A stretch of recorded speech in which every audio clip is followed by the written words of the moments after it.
والمطبخ المغربي لن يغيب عن مسابقة باسيون 2014 الباريزية. الشيف عصام الجعفري سيمثل المغرب في هذا الموعد يقام كل سنتين. حجز بطاقة المشاركة بعد إقصائيات جرت في مدينة الدار البيضاء. الروبورتاج لأمينة بن حمو، وفي المتابعة جاد أبرد.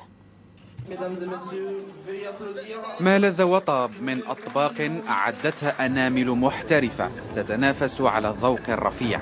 هي مسابقة دولية ترعاها أكاديمية فنون الطبخ بفرنسا. المطبخ المغربي ممثل في هذه المرحلة الإقصائية.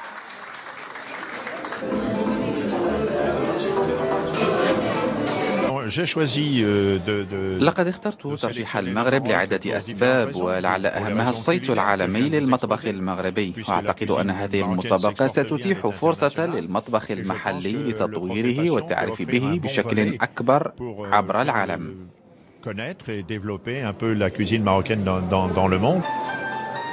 في التنافس 9 طباخين مغاربة ارتقى بينهم صاحب التجربة عصام جعفري الفائز بالطربوش الذهبي في المسابقة الفرنسية الشهيرة للسنة الماضية، مدعو للدفاع عن الحظوظ المغربية.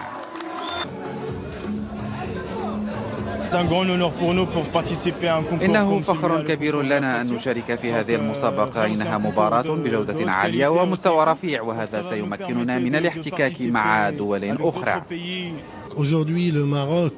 للمغرب اليوم تصنيف مميز في كأس العالم للحلويات وكأس العالم لصنع الخبز وكأس العالم للمثلجات. إذن المغربي يثبت ذاته دوليا.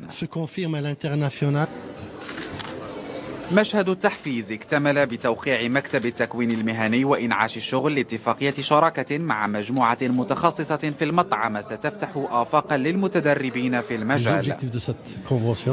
أهداف الاتفاقية تحقيق التكامل بين التكوين في فصول الدرس من جهة وخارجها لدى المهنيين. هو فن قبل كل شيء.